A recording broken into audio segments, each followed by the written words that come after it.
Hi guys, உங்கள் எல்லோருக்கும் வணக்கம். மாடுகளை ஓட்டுவதற்கு பயன்படுத்துகிற வண்ணக்கோல் பற்றி உங்களில் எத்தனை பேருக்கு தெரியும்? இந்த வண்ணக்கோலை பற்றி தெரியாதவர்கள் தெரிஞ்சுக்கோங்க. இதை பற்றி தெரிஞ்சவங்க நம்முடைய வருங்கால சந்ததிகளுக்கு நமக்கு தெரிஞ்ச 4 நல்ல விஷயத்த சொல்லிக் கொடுங்க. பொதுவாகவே எங்கள் ஊரில் மாடுகள் விவசாய நிலங்களில் இருக்கும் வேலைகளுக்கு ஓட்டிக்கிட்டு போகும்போதும், மாடுகள் அனைத்தும் வயிறார சாப்பிட மேய்ச்சல் நிலங்களுக்கு ஓட்டிக்கிட்டு போகும்போதும், மாடுகளை கடினமாக வேலை வாங்குவதற்கும் அவைகளை இன்னும் வேகமாக அதட்டி தட்டி ஓட்டுவதற்கும் சாட்டை, குச்சி, கோலுன்னு எதையும் ப்ராப்பரா பயன்படுத்த மாட்டாங்க.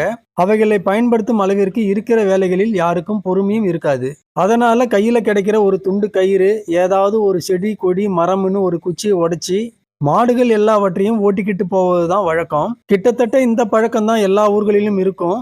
ஆனா வருடா வருடம் வரக்கூடிய மாட்டுப் பொங்கல் தினத்தில் மட்டும் புதுசா ஒரு வண்ணக்கோல் செய்து அந்த கோலால மாடுகளை ஓட்டுவதுதான் எங்க ஊரோட பாரம்பரிய பழக்கம். வருடம் முழுக்க ஒவ்வொரு நாளும் ஓயாமல் உழைத்து களைத்த உழவர்களுடன் இணைந்து உழைத்து களைத்து போன மாடுகளுக்கு நன்றிகள் தெரிவிக்கும் போதும் அவைகளை வழிபடும் போதும் ஒரு முக்கிய பொருளாகவே இந்த வண்ணக்கோல் மாடுகள் கூடவே இருக்கும். இந்த வண்ணக்கோல் செய்வதற்கு பூவரச மரம், ஒதிய மரம், வேப்ப மரம் இந்த 3 மரங்களில் இருந்து தான் நல்லா வளர்ந்து இருக்கிற சைஸான குச்சிகளா பார்த்து வெட்டி அந்த குச்சிகளை சரியா 3 அடி அளவுக்கு கட் பண்ணி நாம செய்யக்கூடிய வண்ணக்கோல் பார்ப்பதற்கு அழகா இருக்க ஒரு கூர்மையான கத்தியை கொண்டு நமக்கு தேவையான வடிவத்துல ஏதாவது ஒரு டிசைனை போட்டு அந்த குச்சியில கட் பண்ண இடத்துல இருக்கிற மேல் தோலை எல்லாத்தையும் உரிச்சிட்டு அந்த வண்ணக்கோலை இன்னும் கொஞ்சம் அழகாக்க காய்ந்து போன வைக்கோல் இல்லாட்டி ஏதாவது காய்ந்து போன இலைத்தழைகளை போட்டு கொளுத்தி அந்த குச்சியை நெருப்புல போட்டு மேல்பட்டையை மட்டும் பக்குவமா எரிய விட்டு எடுத்து சூடு தணிஞ்ச உடனே குச்சியோட மேல் தோல் எல்லாத்தையும் கத்தியாலையும் கைகளாலையும் சுரண்டி எடுத்துட்டு நல்லா சுத்தம் செய்துட்டு இந்த வண்ணக்கோலை இன்னும் கொஞ்சம் அழகாக்க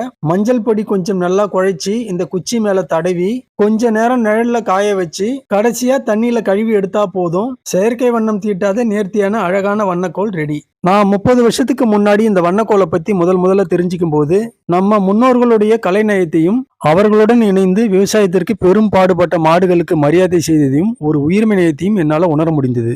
ஓகே கைஸ், மீண்டும் அடுத்த பதிவுல சந்திக்கலாம். நம்ம மகாகவி பாரதி சொன்னது போல உழவுக்கும் தொழிலுக்கும் வந்தனை செய்வோம். அப்படியே நம்ம கிட்ட இருக்கிற கொஞ்ச இடத்துல விவசாயமும் செய்வோம். தேங்க்யூ.